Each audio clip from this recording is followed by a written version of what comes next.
Hello friends. आज हम अपन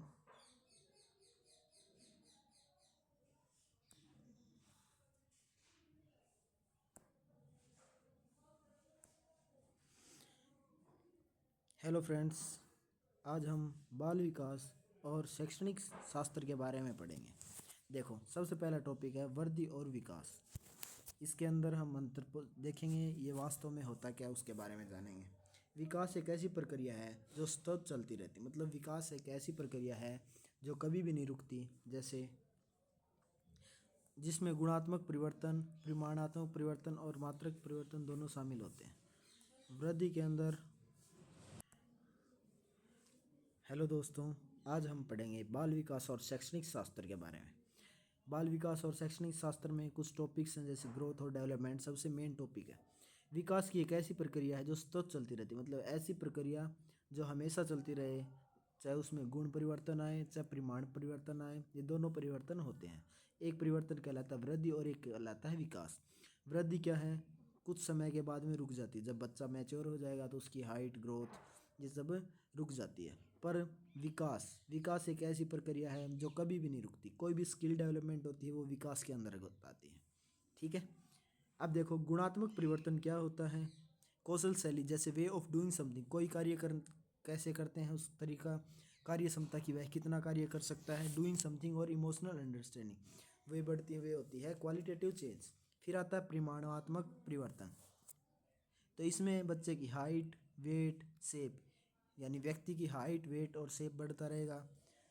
किस कुछ समय पर जाकर क्या हो जाती है, ये चीज़ें रुक जाती हैं। The development changes are progressive, orderly and sequentially.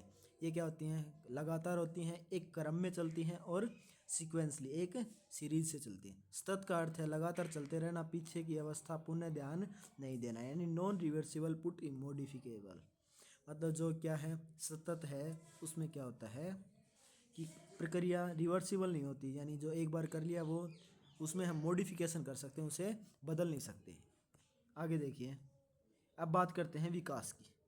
देखो, विकास मानसिक पक्ष, सामाजिक पक्ष और संवेशक पक्ष इत्यादि में होता है। जैसे मानसिक विकास का देखते हैं, शारीरिक विकास होता है, ज्ञान संबंधी, मानसिक और संज्ञात्मक। सामाजिक विकास होता है, जैसे समाज में कैसे उठना बैठना होता है, उस बारे में। फिर आता है संवेगी विकास। इन चीज़ों के बारे में हम पढ़ेंगे धीरे धीरे करके। आगे आता है बोर्ड डोमेन डेवलपमेंट। क्या होता है? PCSE एक नियम के थ्रू चलते हैं, जिसमें physical development, cognitive development, social development और इमोशनल डेवलपमेंट आता है। Physical development, cognitive development, social, और फिर इमोशनल, और इमोशनल फिर वापस से फिजिकल डेवलपमेंट, एक प्रकार से सीरीज में चलते रहते हैं। आगे देखते हैं फिजिकल डेवलपमेंट के बारे में। फिजिकल डेवलपमेंट में होता है हाइट, वेट, साइज, शेप का बढ़ना, यही चीज़ें आती है। जैसे एक छोटा बच्चा था, वो फिर चलना सीख, मतलब थोड़ा थोड़ा चलना सीख गया, फिर खेलना, फिर दौड़ना, फिर वह क्या हो गया, मैच्योर हो गया। इसी प्रकार से अगला है मोटर डेवलपमेंट। मोटर डेवलपमेंट में क्या होता है? स्पीड आती है बच्चे में, एक्यूरेसी आती है और प्रिसीजन आती है। जैसे बच्चा पहले धीरे धीरे चलता था, अब दौड़ना सीख गया, वो क्या हो गया, स्पीड हो गई।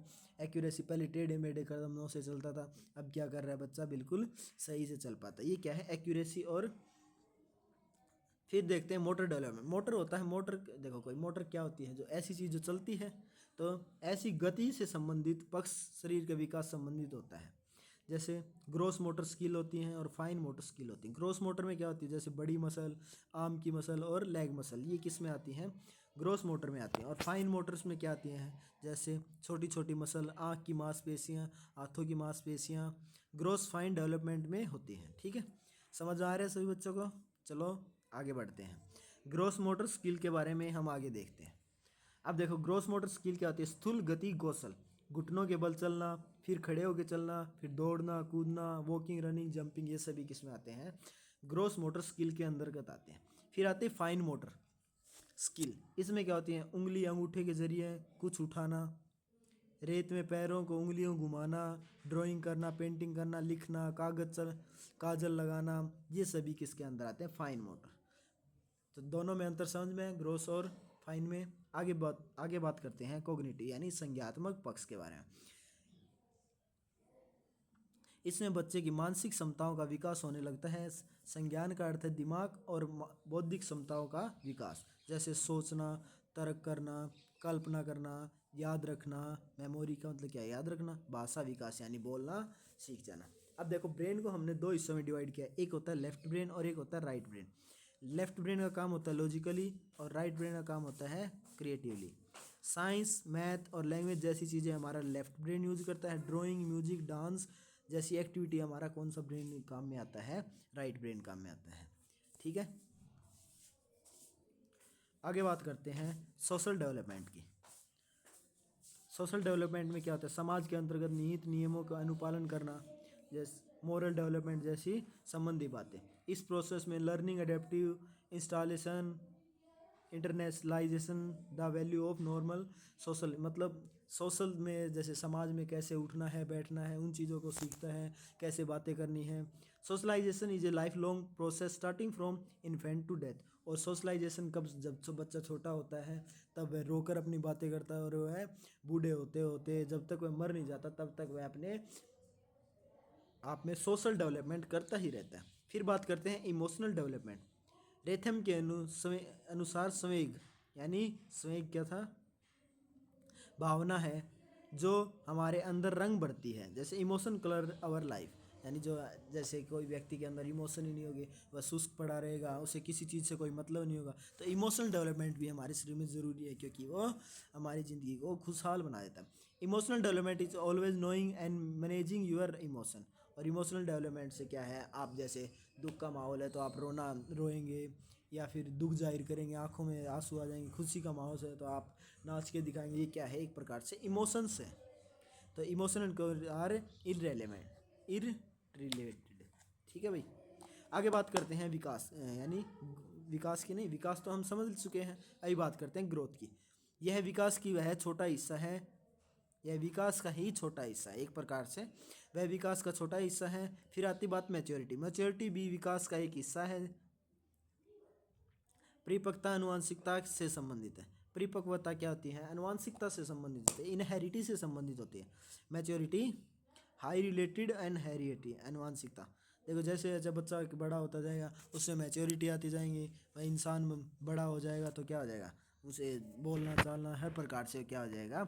वृद्धि हो जाएगी, चलना फिरना उसमें उसके अंतर हो जाएगा। यही होती है ग्रोथ। आगे देखिए,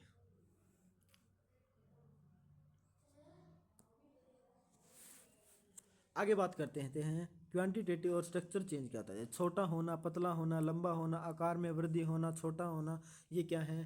स्ट्रक्चर में स्ट्रक्चर चेंज मान लो इनको। क्वांटिटेटिव चेंज जैसे हमें गणना करना, मेजर कर सकते हैं। जैसे कोई किसी का वजन बढ़ गया तो उसको क्या कर सकते हैं? मेजर कर सकते हैं। किसी की हाइट बढ़ गई उसकी क्या कर सकते हैं? गणना कर सकते हैं। दो व्यक्ति हैं उनकी गणना कर सकते हैं। विकास में हम सभी हिस्सों को माप नहीं सकते, पर विकास में हम नहीं माप सकते, हम स्ट्रक्चर चेंज को माप सकते हैं। वृद्धि एक समय पर रुक जाती है, जबकि विकास जिंदगी भर, यानी गर्भ से कब्र तक चलता रहे, यानी वोम टू टोम तक चलता है। ठीक है, वृद्धि का एक यूनिट केजी, इंची, सेंटीमीटर आदि के तहत मापा जाता है, जबकि विकास का ऐसा कोई पहलू ही नहीं होता है। मतलब वृद्धि को तो हम माप सकते हैं पर विकास को हम माप ही नहीं सकते। विकास का केवल आकलन किया जा सकता है। क्या किया जा सकता है? सिर्फ असेसमेंट किया जा सकता है कि बच्चा कितनी चीज़ें समझ पा रहा है। उसे कोई पैमाना नहीं है जिसे मापा जाए। जैसे चेस खेलना, खेलने में विकास हिस्सा, वही लंबाई बढ़ना वृद्धि का हिस्सा है। जैसे चेस खेल रहा है, बच्चे का दिमाग विकसित हो रहा है कि पहले ये वाली चाल चलते थे, अब ये नहीं चलनी चाहिए या ये चलनी चाहिए। वो क्या है? दिमाग का विकास हो रहा है। और पर उसकी बच्चे की समय के साथ हाइट बढ़ रही है, वेट बढ़ रहा है, वो क्या है? वो वृद्धि का हिस्सा है। अभी देखो, वृद्धि और विकास के बारे में हम थोड़ा और सीखते हैं। वृद्धि मात्रक और परिमाणात्मक परिवर्तन होता है, स्ट्रक्चरल और कम्पिटेटिव चेंज होता है। वृद्धि सामान्यतः शारीरिक परिवर्तनों से संबंधित होती है। वृद्धि का मापन सही किया जा सकता है क्योंकि यह संकुचित नैरो डोमेन होती है। मतलब वृद्धि को तो हम माप सकते हैं कि बच्चे की 10 फुट मतलब 5 फीट हाइट हो गई, 4 फीट हो गई, तो ये मैप इंच हो गई, इनके दौरान हम माप सकते हैं। इंच और फीट में माप सकते हैं। बच्चे का 10 किलो वजन हो गया, 20 किलो हो गया, यानी वेट को भी माप सकते हैं। वृद्धि की संरचनात्मक परिवर्तन शामिल है और यह एक समय के बाद रुक जाती है। और वृद्धि क्या है? एक समय, जैसे 18 साल के बाद कहते हैं कि हाइट बढ़ना बंद हो जाती है, यानी किसी समय पर जाकर वृद्धि रुक जाती है। पर विकास का क्या सीन है? विकास का परिमाणात्मक साथ गुणात्मक परिवर्तन भी होता है, यानी स्ट्रक्चर भी चेंज होता है, फंक्शन चेंजेस होते हैं, वो सोचना सीख जाते हैं। विकास का आशय शरीर की विभिन्न शारीरिक, मानसिक और व्यवहारिक संगठनों से है।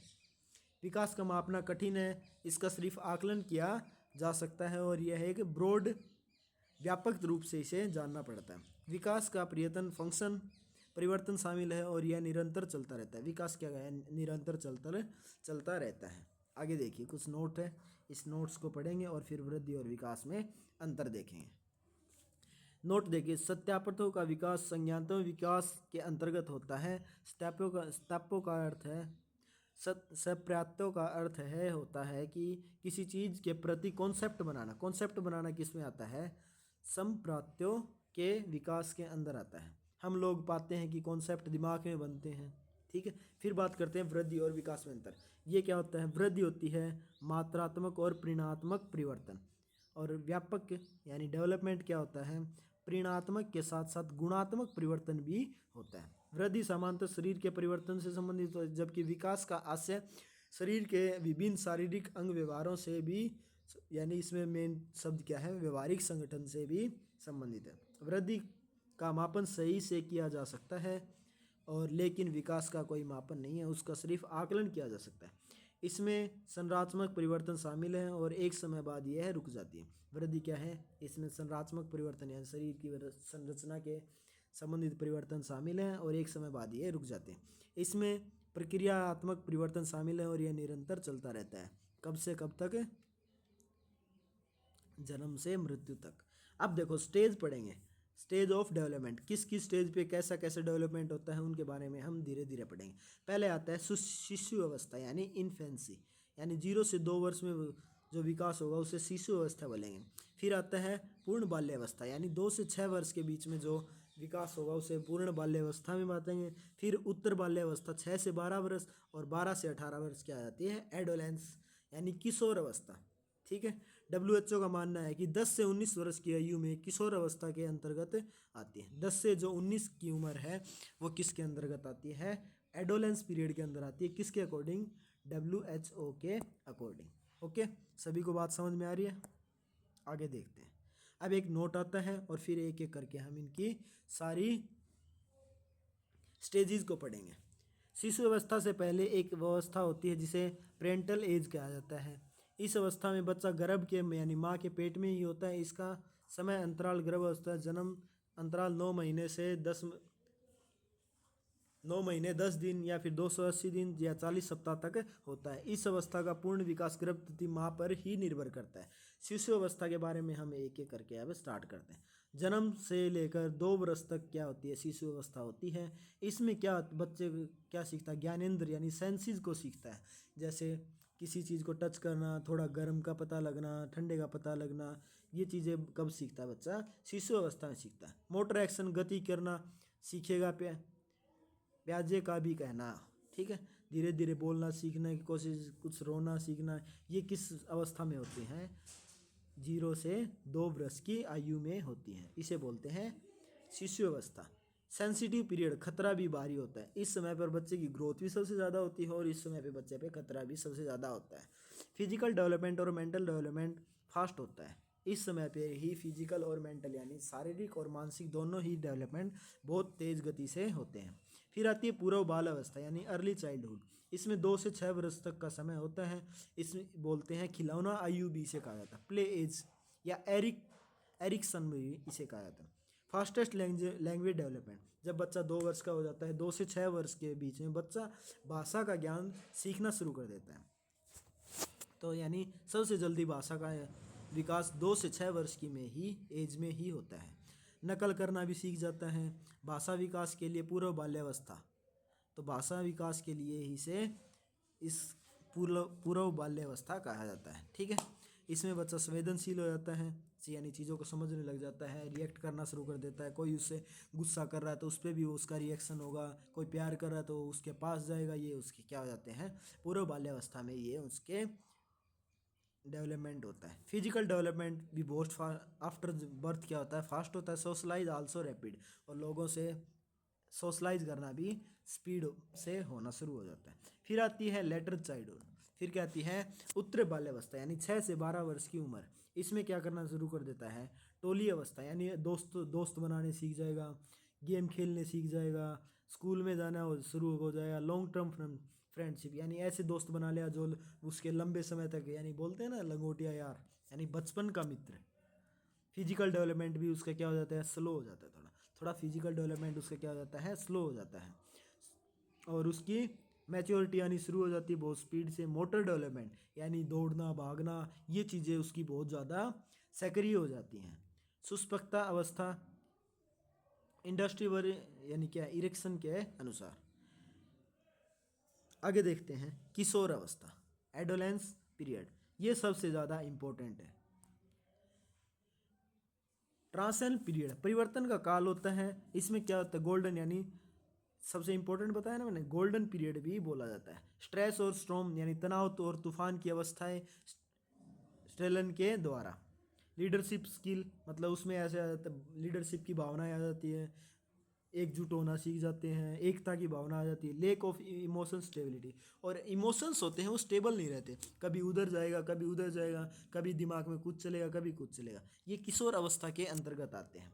आइडेंटिफाई क्राइसिस बच्चा यह ढूंढेगा कि मैं कौन हूँ, मैं कहाँ से आया हूँ, इन चीज़ों के बारे में बच्चा जागरूक हो सीखने का प्रयास करेगा। ब्रिज पीरियड और इसे ब्रिज पीरियड के नाम से भी जाना जाता है। एडोलेंस इगोस्टियम और फिर वसंत ऋतु के बारे में मतलब वसंत ऋतु जैसे वसंत ऋतु क्या होती है उस प्रकार से बच्चे का दिमाग हो जाता है। देखो अब बात करते हैं हम आगे। देखिए बच्चा जब चाइल्डहुड से अडल्ट होगा तो उसके एक ब्रिज होता है, उसे क्या बोलते हैं एडोलेंस यानी 12 से 18 वर्ष की उम्र जिसमें बच्चे का सबसे ज़्यादा जिससे वह बचपने से छोड़कर समझदार व्यक्ति बन जाएगा। ठीक है आगे बात करते हैं नेचर और न्यूट्रियर यानी नेचर क्या होता है स्टैटिक होता है और एनवायरनमेंट डायनेमिक होता है। अब आगे देखते हैं फिर समझाएंगे आपको अच्छे से। एडिटिव नहीं होते हैं इनहेरिटिव प्लस इन्वायरमेंट यानी इनहेरिटी इंटू इन्वायरमेंट होता है, अनुवांशिकता और वातावरण विकास के बराबर हकदार होते हैं। ठीक है आगे देखो इन्वायरमेंट डायनेमिक और चेंजेबल परिवर्तनशील हो जाता है। जब बच्चा अलग अलग लोगों से मिलेगा उनके अकॉर्डिंग उनके अलग अलग परिवर्तन होते रहेंगे। Heredity can be viewed as something that stage a range basis मतलब कहने की बात यही है कि उनको सपोर्ट करना चाहिए, उनको ऐसा इन्वायरमेंट देना चाहिए जहाँ पे वे अच्छे से उनका डेवलपमेंट हो पाए बच्चे का। ठीक है आगे बात करते हैं प्रिंसिपल ऑफ डेवलपमेंट। आज के लिए इतना ही करते हैं।